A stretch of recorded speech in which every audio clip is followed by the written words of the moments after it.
शानदार लोगों को प्रणाम करता हूं। अखिलेश द्विवेदी काव्य पाठ करके वीर गति को प्राप्त हुए। ये दुबला पतला शरीर चलता कितनी देर। बनारस पे ही हैं तो कल सुबह इनका, हाँ भी खींचो।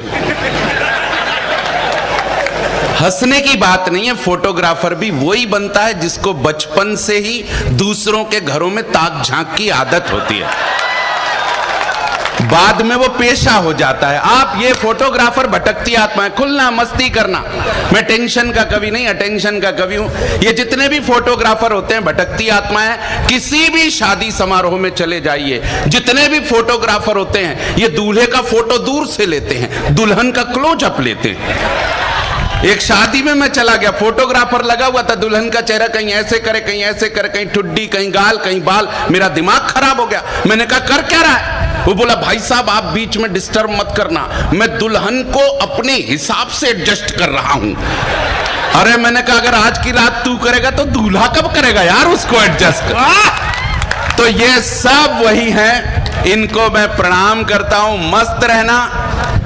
तालियां वालियां बजाने के लिए कह रहे थे, तालियां वालियां बजाने की ऐसी कोई खास जरूरत नहीं है। मस्ती में रहिएगा, माल कोई अच्छा आ जाए तो बजा दीजिएगा, मेरे भी बाल बच्चे पल जाएंगे। क्या फर्क पड़ता है साहब, ये हिंदुस्तान का लोकतंत्र है। जाम लग गया, हम लोग भी पैदल उतर गए, पैदल उतर करके आ रहे थे, दोनों तरफ भीड़। भगवान की कसम ऐसा लग रहा था आज हम भी मोदी हैं और हमारे साथ ये शोभा यात्रा चल रही है। भगवान कसम, जाम का यहां अपना अलग आनंद है भाई साहब, कोई दिक्कत नहीं है। आप लोग बीच में तो तालियां बजाएंगे ही बजाएंगे। एक बार मैं काशी में वो दृश्य देखना चाहता हूं। बनारस में पूरे 8 साल बाद आया हूं। एक बार दोनों हाथ उठा करके ऊपर से नीचे तक, ये वो बनारस जो मोदी को प्रधानमंत्री बना देता है हर बार। एक बार तालियों का शोर कर करके मुझे आदेशित करे, मैं शुरू होना चाहता हूं साहब। क्या बात है, क्या बात है। अब लगा कि बनारस में कविता पढ़ी जा रही है और कोई तो ऐसी चीज है जो मोदी चाहे कहीं पर भी हो ये बनारस खींच करके ले आता है। और एक बार अगर 272 देता है, 280 देता है तो दूसरी बार 300 पार पहुंचा देता है। ये वो बनारस है। मैं सैल्यूट करता हूं आपके बनारस को, इस 80 घाट को साहब। हम लोग क्या करें, हम कोई कविता विता सुनाने के लिए नहीं आए, हम लोग तो अपना दुखड़ा दर्द सुनाने आते हैं साहब। घर पे सम्मान मिलता नहीं, कोई इज्जत करता नहीं, इसीलिए इधर उधर भटकते फिरते हैं। घर पे सम्मान मिल जाता तो यहाँ काहे के लिए आते। मेरा बड़ा बेटा 10वीं में पढ़ता है, पिछले बार फेल हो गया था, इस बार फिर फेल होके आ गया। मैंने उसको डांटा, मैंने कहा नालायक, फिर फेल हो गया। आसपास के वातावरण को देख, कुछ सीख। शर्मा जी की लड़की को देख 98% नंबर, मिश्रा जी की लड़की को देख 97% नंबर। मेरे बच्चे ने पलट के जवाब दिया, उन्हीं दोनों को देखने के चक्कर में 2 साल से फेल हो रहा हूं। और कितना देखूं मैं उनको। आपकी तालियां ठाका गलत जगह पे आ गया। मेरा असली टेंशन ये है ही नहीं है। मेरा असली टेंशन है मेरा दूसरे नंबर का बेटा, क्लास 4 में पढ़ता है, चौथी में, 8 साल की मासूम उम्र। कभी स्कूल से लौट के मैंने उसको प्रसन्न न देखा। जब देखो तब निराश, उदास, हताश। एक दिन स्कूल से लौटा बड़ा प्रसन्न, नाच रहा, गा रहा, कूद रहा, डीजे बजा के नाच रहा। अरे मैंने कहा हुआ क्या, आज पहली बार स्कूल से लौट के इतना प्रसन्न। वो बोला पापा कुछ मत पूछो, स्कूल में जो नई मैडम आई है इतनी हॉट, इतनी ब्यूटीफुल पापा। ये 8 साल का बच्चा अपने बाप को बता रहा है। ऐसा लगा सूखे कुएं में कूद पड़ूं जाके। बोला इतनी क्यूट, इतनी ब्यूटीफुल, इतनी हॉट पापा की लगता है पढ़ाती रहे पढ़ाती रहे पढ़ाती रहे। 40 मिनट का पीरियड तो ऐसा लगता है जैसे 5 मिनट में खत्म हो गया। मैंने उसको कान पकड़ के डांटा, मैंने कहा नालायक यही संस्कार है क्या, यही सीखा है? जो मैडम तुझे पढ़ाती है, शिक्षा का दान देती है, तुझे ज्ञान देती है, उसको हमेशा अपनी मां समझना चाहिए। मेरे बच्चे ने पलट के जवाब दिया, पापा आप हरदम अपनी जुगाड़ में रहते हो। क्या करे साहब, असली टेंशन ये है, असली टेंशन ये है कि बच्चे पैदा होने ही बंद हो गए, डायरेक्ट बाप पैदा होने लग गए। तनाव का विषय ये है साहब। लेकिन आपके बीच में आ जाते हैं, सम्मान मिलता है तो अच्छा लगता है। ये बाबाओं की बात कर रहे थे, बाबा बनाता कौन है? बाबा हम ही लोग बना देते हैं। एक चला गया, बोले बाबा, बाबा रामदेव के दरबार में पहुंच गया, पैर पकड़ ले, बोले बाबा बहुत सर में दर्द होता है, कोई उपाय बताओ। बाबा बोले बेटा शीर्षासन किया करो, फायदा होगा, और फायदा हो तो कल आके बताना। दूसरे दिन पहुंच गया, बोले बाबा शीर्षासन किया, बड़ा फायदा हुआ। बोले बेटा सर का दर्द ठीक हो गया? बोले ना बाबा, सर का दर्द तो ठीक नहीं हुआ, एक तेल की शीशी 2 महीने से नहीं मिल रही थी, शीर्षासन किया तो नीचे दिखी, अलमारी के नीचे। और मजे लेना साहब, एक मद्रासी पहुंच गया, बोले बाबा मेरे भी सर में दर्द होता है, चेन्नई का आदमी, काला अन्ना, बोले मेरे भी सर में दर्द रहता है, कोई उपाय बताओ। बाबा बोले बेटा शीर्षासन किया करो। दूसरे दिन पहुंच गया, पट्टी वट्टी बंधी, खूनम खून। बाबा बोले क्या हुआ? अरे बोले बाबा आपके शीर्षासन के चक्कर में तो मैं कुट गया। बोले क्या किया? बोले शीर्षासन। बोले कहां किया? बोले पार्क में। बोले पहना क्या था? वो बोला लुंगी। अरे बोले जब लुंगी पहनोगे तो कुटबे करोगे, क्या करम? तो ये बाबाओं का चक्कर है साहब, बाबा कोई नहीं बनाता, बाबा हम ही बना देते हैं साहब। अभी कुंभ का मेला लगा इलाहाबाद में, मेरी पत्नी जिद पे आ गई, बोले कुंभ के मेले ले चलो, कुंभ के मेले ले चलो। अरे मैंने कहा करेगी क्या? वो बोली नागा बाबा के दर्शन।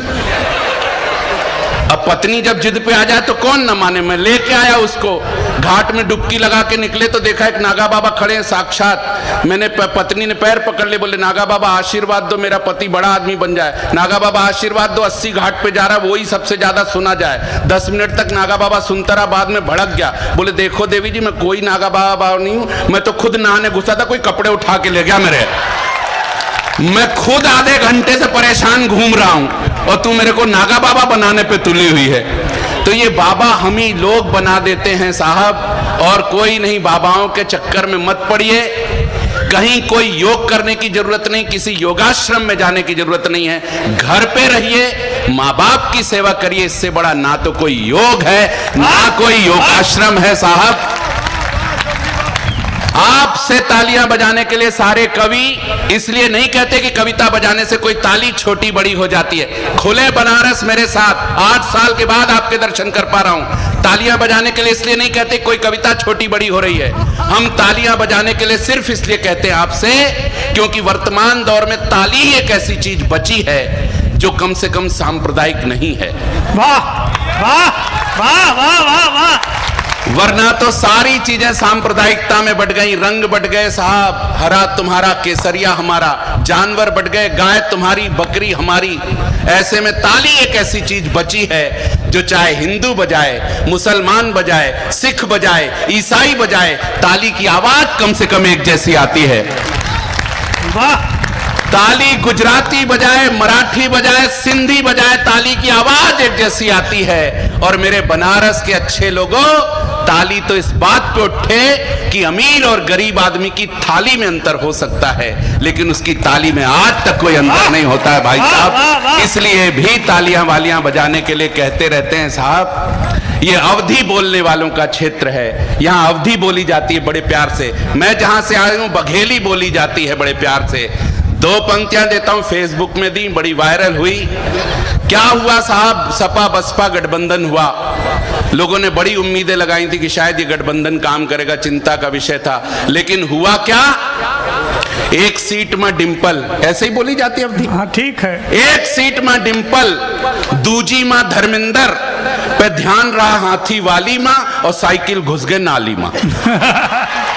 क्या हुआ साहब, अखिलेश भैया रपट गए और सब गठबंधन निपट गए। साहब मैं सैल्यूट करना चाहता हूं भारत की जनता को, जिन्होंने सारे जातिवाद, धर्मवाद सबसे ऊपर उठ करके उस आदमी को वोट दिया जिसने पाकिस्तान को उसके घर में घुस करके मारने की हिम्मत दिखलाई। एक बार सारी तालियां उसके नाम पर बज जाएं, उसके दिल्ली जाने के नाम पर बज जाएं। पाकिस्तान वालों को मुंह धोने को क्या, काफी चीजें धोने के लिए पानी नहीं मिल रहा इस समय। ये इतनी हालत खराब है भाई साहब। ये सरदार प्रताप फौजदार कम से कम हमारे बीच में हैं, ये देशभक्ति की बातें करते हैं। और एक सरदार ऐसा है जो सिद्धू है, जो बाजवा को गले लगाता है और उसको कहता है 2 पंक्तियां गीत की एक बद्दुआ लिखी, वो आपको देता हूं। तालियां उठें, फिर एक कविता देकर के वीर गति को प्राप्त हो जाऊंगा। सिद्धू को बड़े प्यार से 2 लाइनें दिखी, गा मैं भी लेता हूं। अनिल चौबे सुनना, अनिल चौबे बहुत अच्छा, बहुत प्यारा संचालन करते हैं। 1-2 पंक्तियां गीत की, उसके बाद एक कविता, जिसके कारण अशोक सुंदरानी को यहां तक की यात्रा करनी पड़ी।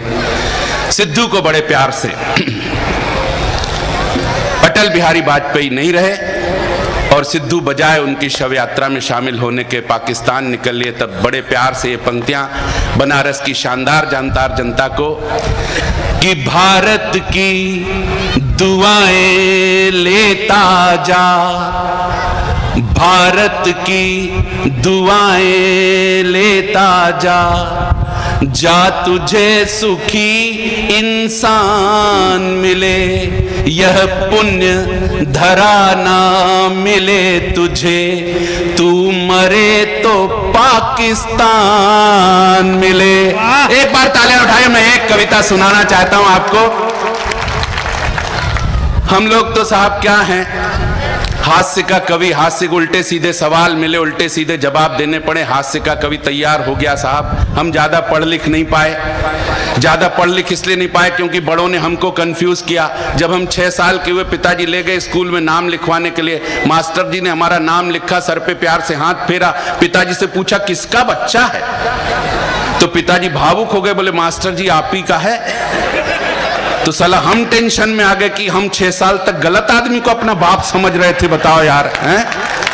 हमने कहा हम अपनी अम्मा से बताएंगे कि हमारे पिताजी थी, हम मास्टरी कर रहे हैं। तो पिताजी ने कहा ऐसा सभ्यतावश कहना पड़ता है, आप ही का है, आप ही के हैं। अब हम समझ गए कि ऐसा कहना पड़ता है। तो जब मास्टर जी ने नाम लिख लिया था, चलने लगे, तो पिताजी को दिखा के पूछा किसके पिताजी हैं। मैंने कहा मास्टर जी आप ही के हैं। अरे बोले ले जाओ, ये खतरनाक लड़का। हम लोग क्या करें साहब, उल्टे सीधे सवाल पूछे गए। पत्नियां हम लोगों को कुछ नहीं समझती। एक आदमी ने पूछ लिया साहब आप हास्य के कवि ये बताओ कि कोई महिला शादीशुदा है, पता कैसे चलता है कि इसकी शादी हो गई। अरे मैंने कहा जिसकी मांग में सिंदूर भरा हो और मंगलसूत्र यहां तक लटका हो, अलग समझ में आ जाता है शादीशुदा है। बोले फिर पुरुष का कैसे पता लगता है कि ये शादीशुदा है। मैंने कहा जिसका मुंह मंगलसूत्र की तरह लटका हो, अलग समझ में आ जाता है कि इसकी फाइल निपट गई। मैं सच बता रहा हूं, मेरी जब पहली बार शादी हुई, पहली बार आपके यहां 2-3 बार होती है क्या? पहली बार शादी हुई तो शादी को किसी दोस्त ने दुश्मनी निभाई, 2 ठो सिनेमा की टिकट भेज दी। उस दिन धार्मिक फिल्म आई हुई थी, कुछ कुछ होता है। पत्नी जिद पे लेके चला रहे, मैंने कहा कुछ नहीं फिल्म में, लेकिन जब जिद की तो ले जाना पड़ा, कुछ कुछ होता है। इंटरवल तक कुछ भी नहीं हुआ। इंटरवल के बाद पत्नी ने कोहनी मारी, बोली देखो जी शाहरुख काजोल को कितना बढ़िया प्यार कर रहा है, तुम मुझको ऐसा क्यों नहीं करते। अरे मैंने कहा फिल्म में जान दे। 10 मिनट बाद फिर कोहनी मारी, बोले अभी भी कर रहा है, तुम मुझको ऐसा क्यों नहीं करते। जब तीसरी बार मारी तो मुझको आ गया गुस्सा। मैंने कहा सुन भगवान, शाहरुख को काजोल से प्यार करने का 1 करोड़ मिलता है, तू अपने बाप से 10,000 दिलवा। इससे अच्छा प्यार करके नहीं दिखाऊं तो कहना। आपकी तालियां गलत जगह पे आ गई, असली बात अब आ रही है। और मैंने कहा सुन भगवान, शाहरुख जिससे प्यार कर रहा है वो उसकी पत्नी नहीं है। ये सुविधा अगर मुझसे मिल जाए तो मैं तुलसियान जी से लोन ले सकता हूं 10,000, लेकिन इससे अच्छा प्यार करके दिखा सकता हूं। हाँ ऐसा होता है साहब। हम लोग क्या करें साहब, ये जितने पति नामक जीव बैठे इनको समझा ही ऐसा जाता है, इनको समझा ही ऐसा जाता है। मेरी जब शादी के बाद पहली बार हनीमून लेके जा रहा था उसको जयपुर, पत्नी को अपने, तो उसने कपड़े निकालना चालू किया। गुलाबी साड़ी, गुलाबी सलवार सूट, गुलाबी दुपट्टा, सैंडल तक गुलाबी। मैंने कहा ये क्या है। अरे बोले तुम पुरुषों में रत्ती भर बुद्धि होती नहीं, अक्ल होती नहीं। ये मैचिंग कॉन्सेप्ट है लेडीज का, जेंट्स क्या जाने। जयपुर जा रहे हैं, जयपुर को पिंक सिटी कहा जाता है, गुलाबी नगरी, तो सब कुछ गुलाबी, साड़ी सूट सैंडल रुमाल पर सब गुलाबी। लाल किला दिखाने गया तो सब कुछ लाल, पीली बंगा लेके गया सब कुछ पीला। मारे डर के मैंने नागालैंड का प्रोग्राम कैंसिल कर दिया। हाँ मैंने कहा क्या पता क्या दिक्कत आ जाए भाई साहब।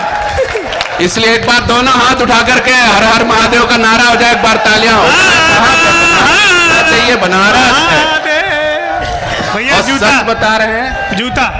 हाँ मैं वो कविता सुना देता हूं जिसके लिए इशारा किया है।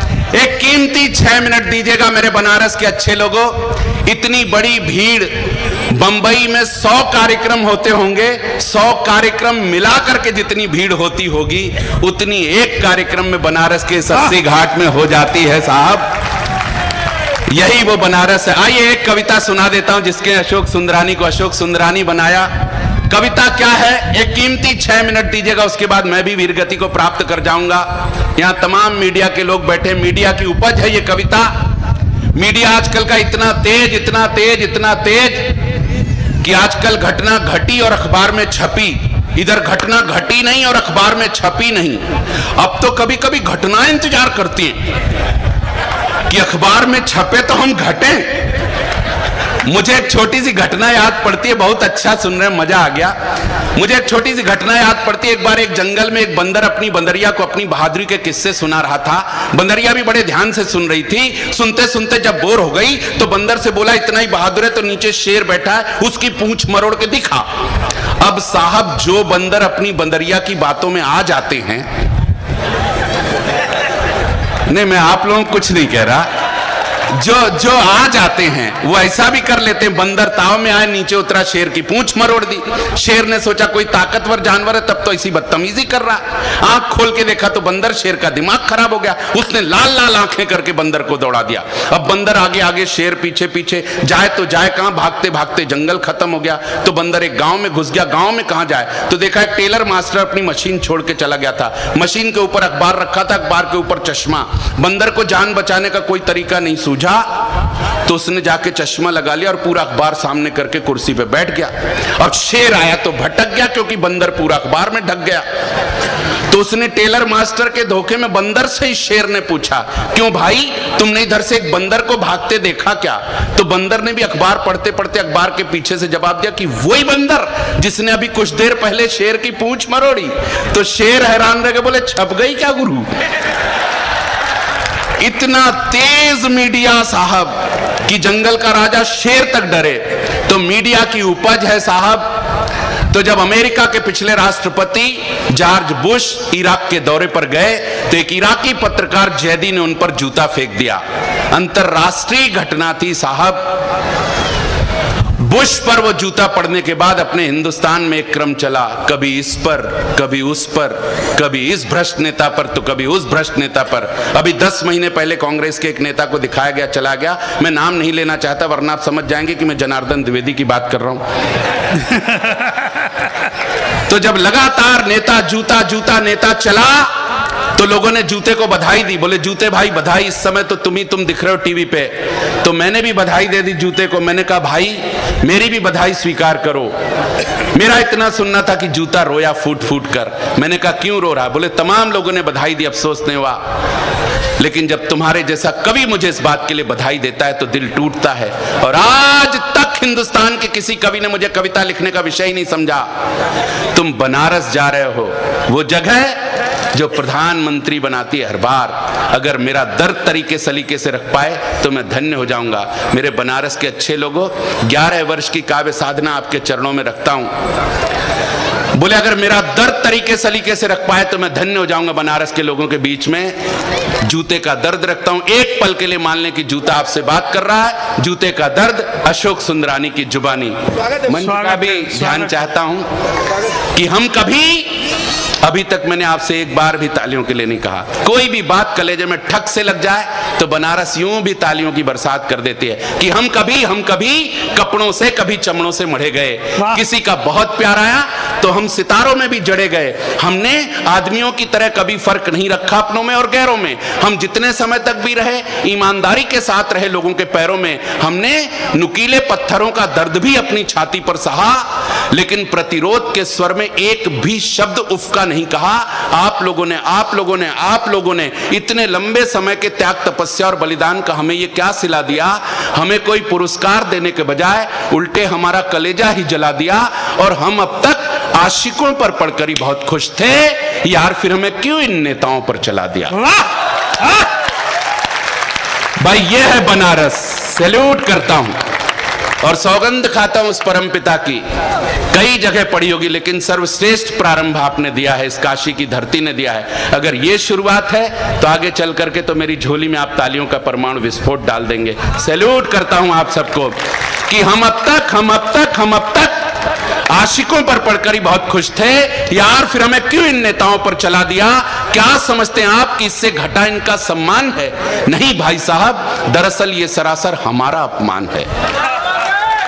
तालियां गलत जगह पर आ गई, तालियां तो आगे से पीछे तक अगली पंक्ति पे मांगता हूं आपसे, क्या समझते हैं आप कि घटा इनका सम्मान है? नहीं भाई साहब, दरअसल ये सरासर हमारा अपमान है, उड़ाया गया हमारा उपहास है, क्योंकि इन भ्रष्ट नेताओं से ज्यादा गौरवशाली हमारा इतिहास है। वाह वाह वाह वाह। और अब इतिहास संभालें, धन्य कर दिया आपने, इतिहास संभालें कि हम स्कूल जाते हुए बच्चे की प्रथम चाह बने, हमने पहुंचाए लोगों के पैरों को हमेशा आराम, हम नहीं कभी भी किसी के लिए आह बने, हमने खोजी खेतों के बीच में से भी पगडंडियां, लड़खड़ाते कदमों की हमेशा राह बने, और हम ही थे जो जीजा और साली के मधुर रिश्तों के प्रारंभ के प्रथम गवाह बने। और फैलाता हूं झोली, मांगता हूं वो तालियों का परमाणु विस्फोट, दो प्राण पंक्तियां देता हूं और आपकी तालियां बजाने की क्षमता, ऊर्जा, अवधि तीनों एक साथ देखना चाहता हूं। यहां नहीं पढ़ी जाएंगी तो कहां पढ़ी जाएंगी ये पंक्तियां, कि हम ही थे जो जीजा और साली के मधुर रिश्तों के प्रारंभ के प्रथम गवाह बने। हमने सर्दी की चुभन और गर्मी की तपन, तैयार रहे, हमने सर्दी की चुभन और गर्मी की तपन दोनों को बराबर सह के लोगों को उनकी मंजिलों तक पहुंचाया। और जब हम उतरे मर्यादा पुरुषोत्तम प्रभु श्री राम के चरणों से, तो अयोध्या का शासन 14 बरस तक हम ही ने चलाया। जिंदाबाद भाई, क्या बात, वाह, क्या बात, क्या बात।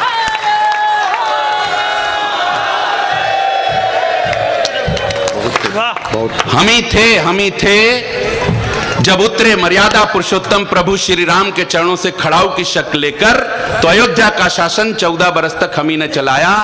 और काशी की जनता 1.5 मिनट में संभाले जूते का दर्द। सैल्यूट करता हूं आप सबको कि आजादी के बाद, एक लंबे संघर्ष के बाद, महात्मा गांधी जी के प्रयास से कहें, अंबेडकर जी के प्रयास से, एक लंबे संघर्ष के बाद मिला दलितों को, पीड़ितों को, शोषितों को, एक लंबे संघर्ष के बाद मिला मंदिरों में प्रवेश का अधिकार, आप लोगों का प्यार। तो भाई साहब, हमने तो सदियों से बिना किसी स्वार्थ के अनवरत लोगों को मंदिरों की सीढ़ियों तक पहुंचाया।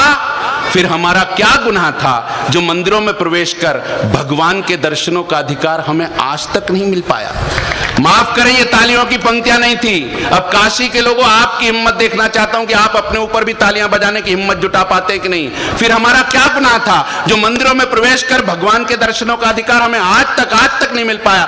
तो आप सब तर्क देंगे कि हमारे ऊपर थोड़ी सी धूल, थोड़ी सी मिट्टी, थोड़ी सी गंदगी है, इस कारण मना है मंदिरों में प्रवेश और वर्जित खुदा की बंदगी है। जो सवाल मेरे सीने में दफन था जाने कब से, चूंकि आज काशी की इस पावन धरती पर प्रसंग आ गया है, तो बड़ी मासूमियत से पूछता हूं आप सबसे कि थोड़ी सी धूल, मिट्टी और गंदगी के कारण हम बाहर ही सीढ़ियों पर पड़े रह जाते हैं, और आप सब लोग अपने मन में ढेर सारी ईर्ष्या, छल कपट की गंदगी लेकर बड़े आराम से मंदिरों में चले जाते हैं। वाह वाह वाह।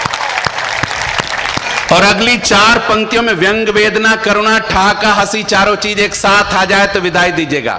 जितना अच्छा आप लोग सुन रहे हैं, हो सकता है चौथी पंक्ति मेरी जुबान पे रह जाए, तीसरी पंक्ति से ही तालियों और ठहाकों का महोत्सव हो जाए कि आप सब लोग अपने मन में ढेर सारी ईर्ष्या, छल कपट की गंदगी लेकर बड़े आराम से मंदिरों में चले जाते हैं। इस बात का नहीं हमें कोई गिला कि हमें इस जमाने से क्या मिला क्या नहीं मिला। हम सीढ़ियों के बाहर धूल, मिट्टी, गंदगी में जहां पर भी पड़े हैं, कुछ आदमियों के कारण, कुछ आदमियों की नजरों में हम उस स्थिति में भी देवताओं से बड़े हैं। ये बात जूता छाती ठोक कर कहता है, क्योंकि मंदिरों में प्रवेश कर भगवान के दर्शन करते समय अधिकांश लोगों का ध्यान, भाई क्या सुनते हैं आप लोग, अधिकांश लोगों का ध्यान भगवान से ज्यादा हम जूतों पर रहता है, क्योंकि उन सब का मानना है प्रत्येक क्षण, प्रति पल कि भगवान के दर्शन आज करो या कल, भगवान तो यही मिलेंगे। आप लोगों ने लिखी है क्या कविता? देखो सर जी, समझदार दर्शनार्थी वही होते हैं जो नए जूते चप्पल पहन के मंदिरों में जाते हैं तो अपने जूते चप्पल उतार कर ऐसी जगह रखते हैं जहां से भगवान भी दिखे। आप सब समझदार लोग हैं, बनारस के लोग। आखिरी पंक्ति देता हूं, वो मां सरस्वती जब आशीर्वाद देती तो कहती कविता वहां ले जाकर के खत्म करना जहां इतने बड़े लोग तुम्हें प्यार और श्रद्धा के साथ सुनते हैं। विदाई की पंक्तियां दीजिएगा, आपकी तालियों का शोर उठे, हिमालय उठे कि हम ही थे, कोई फर्क नहीं पड़ता कि हम कहां कहां नहीं पहुंचे। ऊर्जा चाहता हूं आपकी, मेरे लिए नहीं, मेरी कविता के लिए नहीं, वरन उसके लिए जिसका जिक्र है। कोई फर्क नहीं पड़ता कि हम कहां कहां नहीं पहुंचे। हमें तसल्ली और खुशी इस बात की है कि हम कहां कहां पहुंचे। हम लोगों के मकान, लोगों की दुकान, लोगों के कारखाने, लोगों की मिल तक पहुंचे। भाई साहब, हम ही थे जो जिद पर आए तो लोगों के जिगर, लोगों के दिल तक पहुंचे। और जब हम पड़े हिंदुस्तानी सैनिक के पैरों में तो दुश्मनों को खदेड़ने कारगिल तक पहुंचे। भाई कमाल है। जब हम पड़े पड़े पड़े पड़े हिंदुस्तानी सैनिक के पैरों में। और आखिरी दो पंक्तियां बड़े टूटे मन से लिखी, नहीं लिखना चाहता लेकिन जब सामने देखता है तो लिखता है। जब हम पड़े हिंदुस्तानी सैनिक के पैरों में तो दुश्मनों को खदेड़ने कारगिल तक पहुंचे। भरोसा था हमें, विश्वास था हमें, जब तक हम हिंदुस्तानी सैनिक के पैरों में हैं, दुश्मन सैनिक हमारे भारतीय सैनिक का कुछ भी नहीं बिगाड़ पाएगा। हमारा सैनिक एक हाथ में तिरंगा और बंदूक लेकर जरूर जरूर सरहद के उस पार जाएगा। लेकिन तभी मेरे विश्वास की किरण गहरे अंधेरे में कहीं जाकर के फंस गई। दुश्मन सैनिक की गोली आई और मुझे और मेरे विश्वास को चीरती हुई उस भारतीय सैनिक के पैरों में धंस गई। तब पहली बार समूचा ये गरिमामय सदन माफ करे मुझे, तब पहली बार समझ जूता संस्कृति को भूलकर पहली बार मेरी जुबान पर कोई बड़ी भद्दी सी गाली आई थी, क्योंकि किसी भ्रष्ट नेता ने मेरी खरीद तक में दलाली खाई थी। वाह वाह, पहली बार, पहली बार, पहली बार, पहली बार। इसके बाद भी भाई साहब, ये जहां हैं भले हैं चंगे हैं। इन्हीं के कारण देश की आधी आबादी के लोग भूखे हैं, नंगे हैं। इन्हीं के कारण सारे झगड़े, फसाद और दंगे हैं। दंगा इनके लिए सिर्फ कुर्सी का खेला है और इन दंगों को मासूमों ने और हम ही ने सबसे ज्यादा झेला है। पिछले दंगे के बाद जब नेताजी ने अपनी कुर्सी मासूमों के खून से धोई थी तो सीता की चप्पल सलमा के सैंडल के गले लिपट करके फूट फूट कर रोई थी। इसलिए अगर हम कपड़े के हैं, चमड़े के हैं, तो हमें काटिए, छांटिए, बेशक अपने पैरों में लाने के लिए कई टुकड़ों में बांटिए। अगर हम प्लास्टिक या नायलॉन के हैं तो हमें बेशक तपती भट्टी की आंच में जलाइए, गलाइए, लेकिन भगवान के लिए हमें इन भ्रष्ट नेताओं पर मत चलाइए, हमें इन भ्रष्ट नेताओं पर मत चलाइए। बहुत बहुत धन्यवाद।